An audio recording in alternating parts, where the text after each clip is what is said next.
Hi, everybody. My name is Craig Heath. I am a doctoral candidate at the Patton College of Education at Ohio University in Athens, Ohio.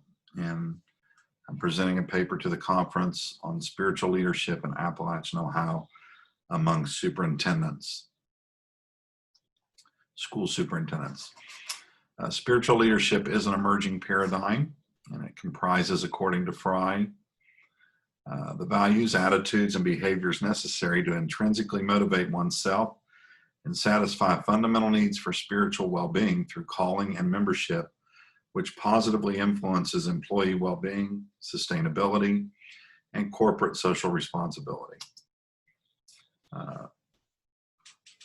The problem that I'm interested in addressing starts with the fact that there's a need for effective leaders in Appalachia. Appalachia has its own unique set of challenges. Keeping strong leaders at home is especially difficult.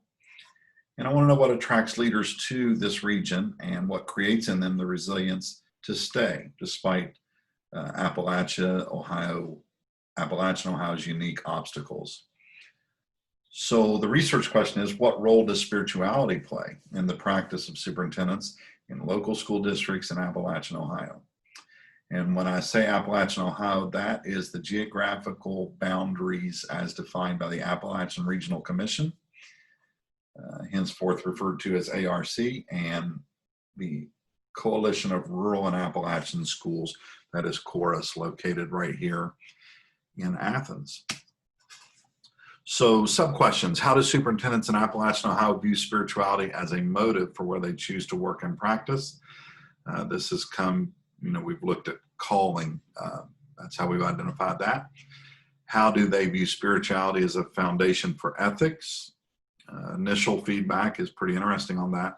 How do superintendents in Appalachian Ohio view spirituality as a source of resilience? And is there a difference in those things between superintendents who feel spiritually driven and those who do not? So, quick look here on the fact that spirituality, I don't mean religious or religion by that. It does not attempt to confer a particular set of religious principles or doctrines on subordinates, according to Fry, and that is, of course, ideally so. That is not to say that some leaders do not equate the two, and that proselytization and undue pressure doesn't happen. That's not really an intent of this study, but I do want to separate the fact I'm not looking at religious affiliation. I'm looking at how they view themselves as leaders. This is an explanatory, sequential, mixed method study. The quantitative phase 1 is complete, and I'm now in the process of preparing to do phase 2, which will be qualitative interviews based on the data compiled in phase 1. So in phase 1, this quantitative portion I developed because I could not find a survey that answered my questions. I developed my own, did test it on a group of professionals, and got their feedback and tweaked it. Ended up with 15 short response and multiple choice questions, and then 10 Likert scale questions with the answers ranging from strongly disagree to strongly agree, and those are outlined in a slide yet to come. I surveyed all 129 superintendents in Appalachian, Ohio, using Qualtrics in hopes of doing a comparative analysis. 49% of those superintendents did respond to the Qualtrics survey, or I should say 59 or 59 of them, 4 did respond over the phone with me after a phone call. Phase 2, I would like to talk to 6 to 10 of those, depending on how saturation turns out for the first phase of the research. So once I collected all the data from 63 of these superintendents, I ran Cronbach's Alpha for all items, and that was greater than 0.9, which indicates a strong internal consistency.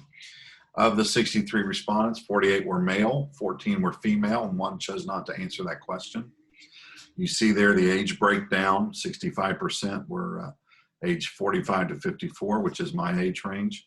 15 were 55 to 64, and 5 were 35 to 44. I did ask where they did their master's degrees in education. and was able to ascertain that 25% of them did preparation programs at a religious institution of higher learning. I don't think I'm going to pursue that much further, but it's just an interesting statistic. There you see the breakdown of how they might answer the 10 Likert scale questions, from strongly disagree to strongly agree.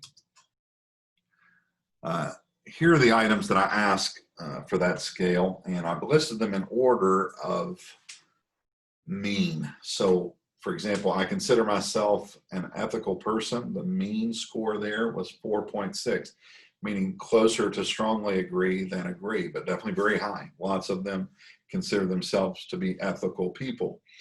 But if you look down there a little bit, my ethics are informed by my spirituality. Fewer believe that to be so, even though they consider themselves spiritual people.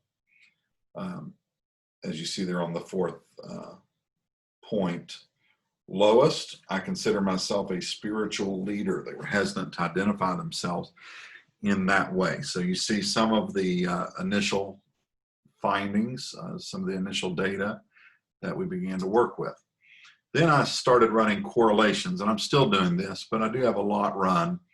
I ran Pearson correlations, for example, between I am a spiritual person and my spirituality helps me get through difficult periods on my job. That's, of course, resilience. That was a high correlation at 0.7. Also significant was the relationship between the following two. I'm a spiritual person, and I consider myself a spiritual leader. Pearson there is 0.617. And then we have the lower correlation, which I found interesting and do want to explore further. I consider myself an ethical person, and my ethics are informed by my spirituality. So I am a spiritual person, and I consider myself a spiritual leader, highly correlated. Much less so, I'm an ethical person, and my ethics are informed by my spirituality. That seems to be a little bit of a disconnect. Maybe no more than just a hesitance to equate those two, but I don't know yet. We'll see when we get into the interview process. These qualitative interviews, I'm studying these correlations, as I said, and I'll select interviewees from this population based upon how they exemplify certain correlations, which are revealed in phase 1 and are already being revealed. So I'm starting to get an idea who I would like to talk to in phase 2 if they agree. So finally, just some discussion points, things to think about, recommendations for districts, first of all, for practitioners. My idea, my hypothesis, and my experience is that organizations are well served being led by long-term leaders. Would we benefit then from including questions on motivation, calling, some of these ideas in the interview process as a predictor for resilience and commitment to community long-term? Be something I think worth examining in the future. As for preparation programs, curriculum already includes things like law, instruction, technology, human resources, and budgeting. Might we add things in the preparation that looks into why students want to become leaders, what their motivation for that is, and what is going to inform their resilience and how they're going to deal with problems and trouble, and maybe a brief examination of some of these issues might benefit preparation programs and the students that are learning in those programs. And finally, for future practice or for future research, might this research be expanded across Appalachia, maybe to an entire state that's bounded within Appalachia, like West Virginia, for example, my home state where I'm from? And would there be a benefit to repeating this research in non-Appalachian settings as a point of comparison to see how calling affects people? So those are the things we're looking at. I'm excited to see how phase 2 of the research turns out. I appreciate you giving me a listen. Look forward to your input and thoughts, and looking forward to looking at your research as well. Thanks for listening.